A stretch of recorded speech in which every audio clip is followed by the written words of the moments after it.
स्वागत करुछि मो चैनल संस्कृति एवं परंपरा को। मंदम मंदम पुनर्नीत्वा जगदीशं सुरेश्वरम निरोधनालये तावत्त्रैव स्थापयेत् विभुम। परम ब्रह्म श्री जगन्नाथंक अणसर लीला प्रथम दिवस श्रीमंदिर रे पट्टिदिय एवं अलारनाथ दर्शन। महाप्रभु माने पवित्र स्नान पूर्णिमा रे 108 कुंभ जल लगी परे श्रीअंग को शीतलता अनुभव होई थाए। सुना कूअर से जल वर्ष तमाम बंद होई रही थाए। स्नान पूर्णिमा दिन स्नान बेदी रे जल लागी करिबा परे जेपरी महाप्रभु को ज्वर अनुभव हुए। साक्षात मनुष्य को जेपरी अधिका गाधोई पड़िले देह हाथ सबु पीड़ा होई ज्वर माड़ी बसे, सेहीपरि महाप्रभु आजी ज्वर रे पीड़ित। मानवीय लीला करुछंती दारु ब्रह्म। तेणु स्नान बेदीरु धीरे धीरे पहंडी करी आनी कलाहाट द्वार ठारू चंदन अर्गली मध्यस्थ एक पिंडी रे अवस्थान कराजिब। अनवसर पिंडी रे 15 दिन धरी महाप्रभुंकर गुप्त भावरे पूजा अर्चना करा जाए। भक्त महाप्रभुंक दर्शन न पाई नरेंद्र पुष्करिणी ठारू बाम पार्श्व पुरी सातपड़ा देई ब्रह्मगिरी निकटरे अलारनाथ देवंकु महाप्रभु स्वरूप दर्शन करंती। एहीपरि अणसर घरे स्नान पूर्णिमा ठारू 15 दिन पर्यंत प्रभुंकु रखा जाए। श्रीमंदिर रे दैनंदिन पूजा अर्चना पाई पट्टिदियंक ठारे समस्त पूजा अर्चना अनुष्ठित होई थाए।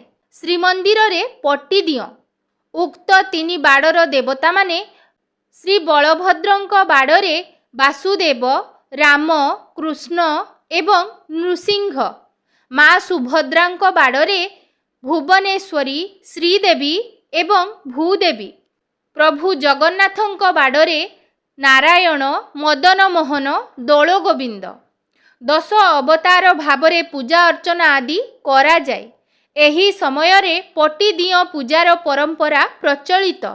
पट्टचित्र धारारे ठाकुर मानंक चित्र अंका जाइथिबा कारणरू अणसर कालरे पूजित पट्टचित्र ठाकुरंक देउली भाषारे पट्टिदिय कुहा जाए। स्नान पूर्णिमार समस्त नीति संपादित हेबा परे मध्य रात्रि रे एही पट्टिदिय श्रीमंदिर को विजे होई थांती। स्नान पूर्णिमा परवर्ती 15 दिन अनवसर कारणरू श्री जगन्नाथादि चतुर्धा मूर्ति दर्शन मिले नाही। एही अनवसर गृह को ताटीरे प्रस्तुत करा जाई थाए। अनवसर गृहर बाहर पट ताटीरे एही पट्टिदिय माने विजे करी 14 दिन अनवसर कालरे पूजा पाई थांती। स्वतंत्र भावरे चित्रकार सेवक माने प्रतिवर्ष खूब निष्ठार सहित 3टी पट्टीरे एही पट्टिदिय मानंकु आंकी थांती। श्री जगन्नाथंक पट्टीरे महाप्रभु चतुर्भुज रूपरे शोभा पाउथिबा बेले तांकर नाम अनंत नारायण, श्री बलभद्रंकु अनंत वासुदेव, देवी सुभद्रांकु भुवनेश्वरी एवं श्री सुदर्शनंकु पतित पावन भावरे आराधना करा जाई थाए। एही पट्टिदियंक सम्मुखरे खट उपरे चलंती प्रतिमा मदन मोहन, दोल गोविंद, श्री नृसिंह, श्री रामकृष्ण, भूदेवी एवं श्रीदेवी सप्त विग्रह मध्य पूजा पाई थांती। अणसर समय रे प्रभु अलारनाथंकु दर्शन करिबार किंबदंती। परम तांत्रिक बाबा अलबंदाचार्य नामक जड़े तंत्र साधक महाप्रभुंक दर्शन पाई श्रीमंदिर को आसीथिबा समय रे अणसर हेतु दर्शन पाई पारी नथिले। निजर तंत्र साधना प्रयोग करी से एक भ्रमर रूपरे अणसर गृह को प्रवेश करिथिले। अणसर गृहरे एक अष्टदल पद्म देखी अलबंदा पद्म उपरे बसिबाकू उद्यम करिबा बेले पद्मर पाखुड़ा गुड़िक जणे जणे सुंदरी नारी रे परिणत होई भ्रमर को उपहास करिथिले। फलरे अलबंदाचार्य ଅପମାନପୂର୍ବକ ଜଗନ୍ନାଥଙ୍କ ଦର୍ଶନରୁ ବଞ୍ଚିତ ହୋଇ ସମୁଦ୍ରରେ ପ୍ରାଣ ବିସର୍ଜନ ନିମନ୍ତେ ଉଦ୍ୟମ ହୁଅନ୍ତେ, ହଠାତ୍ ଏକ ବିରାଟକାୟ ମର୍କଟ ତାଙ୍କ ସମ୍ମୁଖରେ ଲମ୍ଫ ପ୍ରଦାନ କରି ଦକ୍ଷିଣ ଦିଗକୁ ଗତି କରିଥିଲା। ଏହା ଭଗବାନଙ୍କ ନିର୍ଦ୍ଦେଶ ଭାବି ସେ ଦକ୍ଷିଣାଭିମୁଖୀ ଦିଗରେ ଯାତ୍ରା କରି ବ୍ରହ୍ମଗିରିସ୍ଥ ଅଲାରନାଥ ପୀଠରେ ପହଞ୍ଚି ସେଠାରେ ଶିଳାରୂପୀ ବିଷ୍ଣୁ ବିଗ୍ରହଙ୍କୁ ଦର୍ଶନ କରି ଭାବ ବିହ୍ୱଳିତ ହୋଇଯାଇଥିଲେ। ସେବେଠାରୁ ଅଲବିନ୍ଦାଙ୍କ ପ୍ରଭୁ ବା ନାଥ ଅଲବିନ୍ଦାନାଥ ଓ ପରେ ଅପଭ୍ରଂଶ ହୋଇ ଅଲାରନାଥ ନାମରେ ନାମିତ ହୋଇଛନ୍ତି। ଦୀର୍ଘ 15 ଦିନ ଧରି ଶ୍ରୀମନ୍ଦିରରେ ମହାପ୍ରଭୁଙ୍କ ଦର୍ଶନ ବନ୍ଦ ରହିଥାଏ।